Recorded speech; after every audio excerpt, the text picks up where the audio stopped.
మీ car EMI కట్టలేకపోతున్నారా? మీ car EMI మేము కడతాం. ఈ నెంబర్కి కాల్ చేయండి. హాయ్ హలో నమస్తే, welcome back to Suman TV. ప్రస్తుతం మనతో పాటు ఉన్నారు assistant professor in marketing Ramakrishna గారు. సార్తో మాట్లాడదాం. నమస్తే సార్. నమస్కారం అమ్మా. సార్, బర్త్ రైట్ సిటిజన్షిప్, పౌరసత్వం హక్కు మరి చూస్తున్నాం మనం ఆర్టికల్స్. ట్రంప్ ఏదైతే హక్కు ఉందో తీసేస్తాను అంటున్నారు. మరి అక్కడే పుట్టి అక్కడే పెరిగిన వాళ్ళు మనం ఇంకా కొన్ని చూసుకుంటే డెలివరీ టైంలో ఇక్కడి నుంచి అక్కడికి వెళ్ళి అక్కడ డెలివరీ అవ్వడం, అక్కడ పుట్టిన తర్వాత వాళ్ళకి గ్రీన్ కార్డ్ రావడం, ఇవన్నీ ఉన్నాయి కదా. సార్, సిటిజన్షిప్ అనేది రిమూవ్ చేసేస్తాను అంటున్నాడు ట్రంప్. మరి రేపు జనవరి నుంచి ఆయన ప్రమాణ స్వీకారం చేశాక ఎలా ఉంటుందంటారు? వీటిపైన ఇవన్నీ చెప్పినవన్నీ చేస్తారా? నిజంగానే దీన్ని రద్దు చేసేస్తారంటారా? ఇవన్నీ మాట్లాడుకునే ముందు ఒక విషయం మనం గుర్తుంచుకోవాలి. ట్రంప్ ఇంకా అమెరికా ప్రెసిడెంట్ కాదు.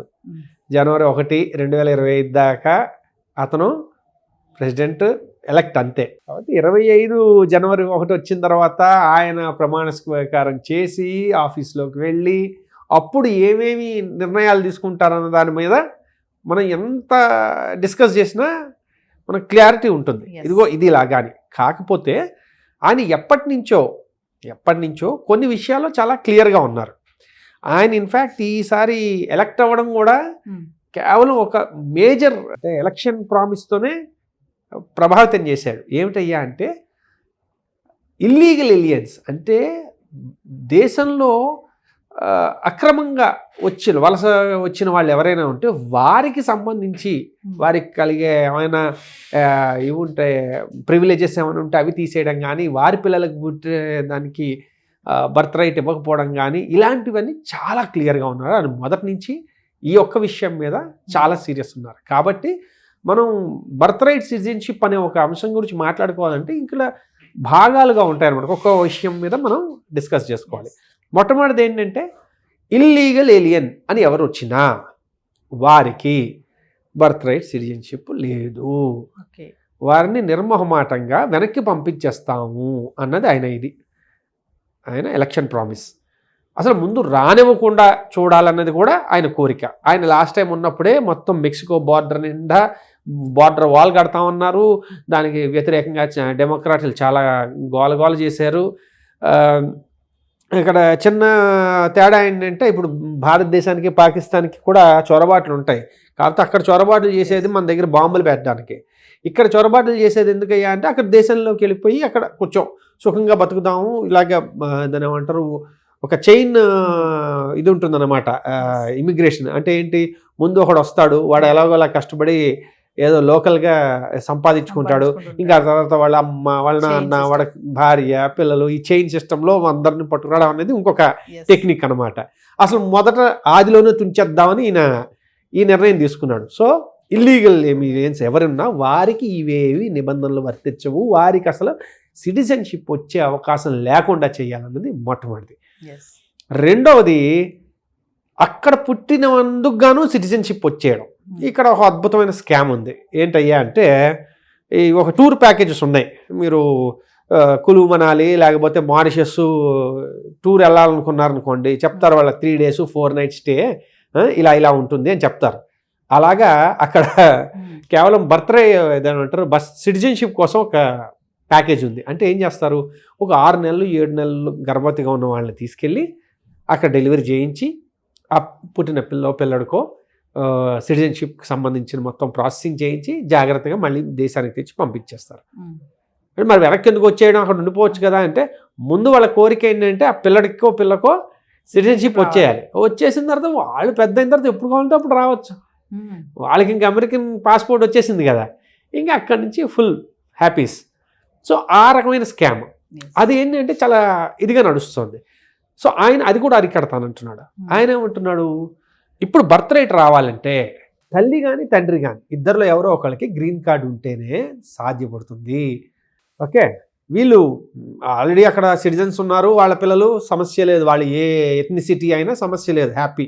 వాళ్ళు ఆల్రెడీ అందులో అక్కడే పౌరులు కాబట్టి పౌరసత్వం వచ్చేస్తుంది వారి పిల్లలకి.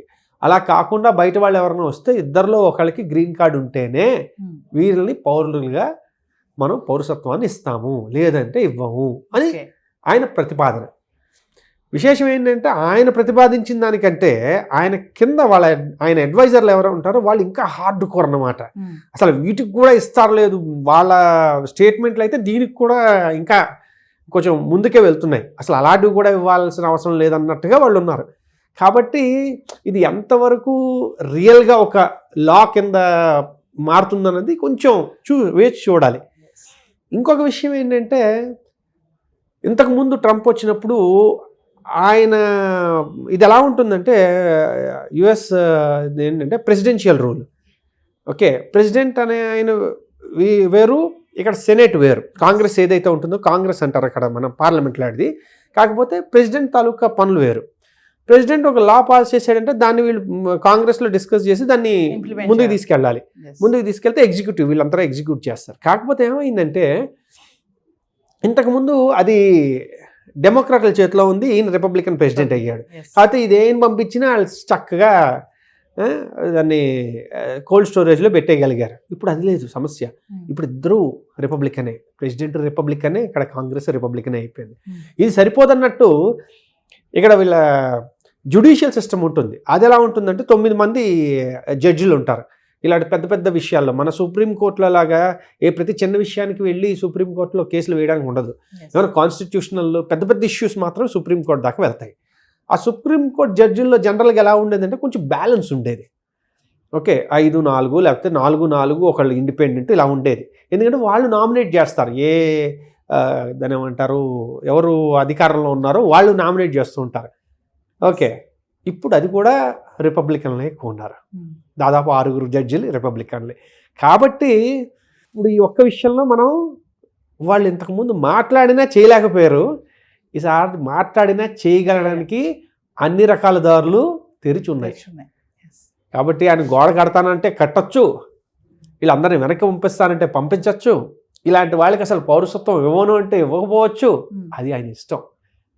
వాళ్ళు కోర్టుకి వెళ్ళినా కూడా కోర్టు వాళ్ళ తరఫునే ఉండేట్టుగా ప్రస్తుతానికి ఉంది. కాబట్టి మనం అంటే ఇది ఎలా ఉంది అంటే డైరెక్షన్ ఎలా ఉంది అంటే కొంచెం అనుకున్నవి చేసేటట్టుగానే ఉంది. కాబట్టి ఇప్పుడు ఆయన పరిస్థితి ఎలా ఉంది, ఏం చేద్దాం అనుకుంటున్నారో ఆయన ఇష్టం. ఓవరాల్గా చూసుకుంటే ఇప్పుడు ట్రంప్ జనవరి నుంచి వచ్చాక H1 వీసా కానీ ఇప్పుడు ఇవన్నీ ఉన్నాయి కదా, గ్రీన్ కార్డే కానీ మీరు అన్నట్టుగా బర్త్ రైటే కానీ మార్పులు నిజంగా జరుగుతాయి అంటారా? చాలా మనం చూస్తూనే ఉన్నాము, షాకింగ్ అనేసి బిగ్ షాక్ ఇస్తాడు ట్రంప్ అనేసి. ఇది మనకి ఇది ఒకటే చాలా నవ్వు వస్తుంది. లైన్ ఇదేమంటారు, దాని మీద ఉన్న లైన్లు చూసిన తర్వాత భయపడిపోయి క్లిక్ చేస్తే దీన్ని క్లిక్ బైట్ అంటారు అనమాట. అంటే ఏంటి, క్లిక్ చేయాల్సిన పని మాత్రమే. ఆ తర్వాత ఒక 10 నిమిషాల వీడియో అంతా చూసిన తర్వాత ఇదేం చెప్పలేదు కదా, అది ఇంకా ప్రెసిడెంటే కాదు కదా, ఎందుకంత కంగారు అన్నట్టుగా ఉంటుంది. ఓకే, అంతా చూస్తే వడ్ల గింజలో బియ్యపు గింజ. కాబట్టి ఇప్పుడు ఏం చెప్పలేం, ఇప్పుడేం కంగారు పడిపోవడానికి లేదు. ఇప్పుడు షాకింగ్, భారీ షాకు, దాన్ని ఏమంటారు, భూకంపం వచ్చేసిందంటే ఏమి రాలే, వెయిట్ చేయడమే. మనం ఒక 2 నెలలు వెయిట్ చేసి జాగ్రత్తగా చూసి ఆయన తాలూకా సిద్ధాంతాలు ఏంటి, ఆయన తాలూకా ప్రతిపాదనలు ఏంటి అని చూసి దాని మీద ఇంపాక్ట్ ఎలా ఉంటుందని చూసుకోవాలి. మీరు ఇందాక అడిగారు హెచ్1బి తాలూకా ఇవి స్ట్రింజెంట్ చేయొచ్చు. ఇప్పుడు H1B ఎలా వస్తుంది, అయితే కంపెనీ స్పాన్సర్షిప్ చేస్తుంది లేకపోతే కన్సల్టెన్సీ చేస్తుంది. సో కంపెనీ స్పాన్సర్ చేస్తే పర్వాలేదు, వాడికి కావాలి జెన్యూన్గా తీసుకొచ్చాడు. అదే కానీ కన్సల్టెన్సీ స్పాన్సర్ చేసింది అనుకోండి, దానికి వాళ్ళ తాలూకా రిక్వైర్మెంట్లు పెంచవచ్చు. అంటే ఏంటి, కనీసం $1,55,000 కన్నా ఎక్కువ జీతం ఇచ్చే వాళ్ళైతేనే తీసుకురా, అంత స్కిల్ఫుల్ ఉన్న వాళ్ళని తీసుకురా, లేకపోతే తీసుకురావద్దు అన్నాడు అనుకోండి. ఎందుకంటే ఇంతకుముందు అలాంటి ప్రతిపాదన ఒకటి వచ్చింది, అందుకని అలాంటిది అంతకుముందు వచ్చినప్పుడు అది అవ్వనప్పుడు ఈసారి అయ్యే అవకాశం ఎక్కువ ఉంది. కాబట్టి అలా అన్నారు అనుకోండి, అప్పుడు ఏమవుతుంది, కన్సల్టెన్సీ ద్వారా వెళ్దాం అనుకున్న వాళ్ళందరూ లాటరీ అయినప్పటికీ వాళ్ళు అంత హై లెవెల్ పేమెంట్ ఉన్న వాళ్ళైతేనే వాళ్ళు అక్కడికి వెళ్ళగలరు. అప్పుడేమవుతుంది, ఫ్రెషర్స్కి కాస్త లోకల్గా ఉండే ఫ్రెషర్స్కి ఉద్యోగ అవకాశాలు ఎక్కువ ఉంటాయి. సో అది ఒకటి. రెండోది ఏంటంటే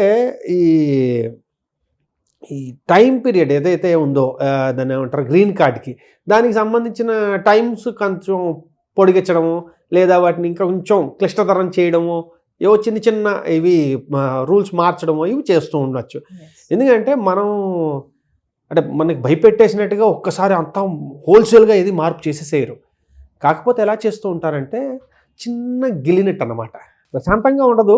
అలా అని చెప్పి ఒక్కసారి మొత్తం అంతా పోదు, కానీ చిన్న చిన్న వాటి వల్ల అలా అలా అలా డీలే అవుతుంటుంది. దానివల్ల ఏమవుతుంది, పైన చెప్పుకోవాలంటే ఇదిగో మేమేం పెద్ద ఏం చేయలేమంటాం, కానీ అక్కడ ఎగ్జిక్యూషన్ పరంగా చిన్ని అడ్డంకులు పెడుతూ ఉంటారు అన్నమాట.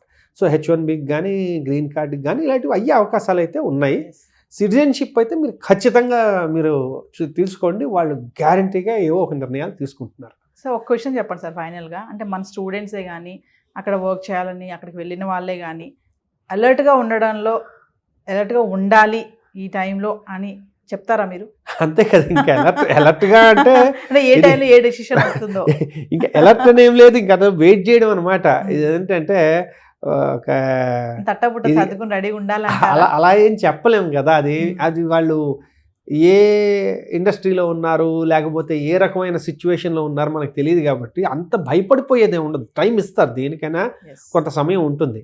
కాకపోతే ఏంటంటే ఇప్పుడు వెళ్ళబోయే వాళ్ళు ఎవరైతే ఉన్నారో వాళ్ళు ఒకసారి ఆలోచించుకోవడం ఉత్తమం అంతే. అక్కడ ఆల్రెడీ ఉన్న వాళ్ళకి ఏదో రకంగా చెప్పాను కదా, ఈ 2 ఏళ్ళు ఎక్స్టెండెడ్ OPT ఏదైతే ఉందో అది తీసేయచ్చు.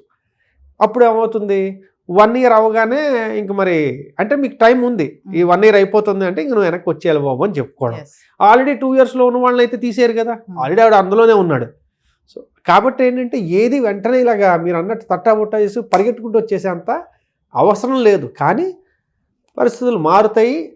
ఇంకా భవిష్యత్తులో ఇంకా 4 ఏళ్ళు కొంచెం గట్టిగా వాళ్ళకి తగ్గట్టుగానే ఉంటాయి. Thank you. ఓకేనమ్మా.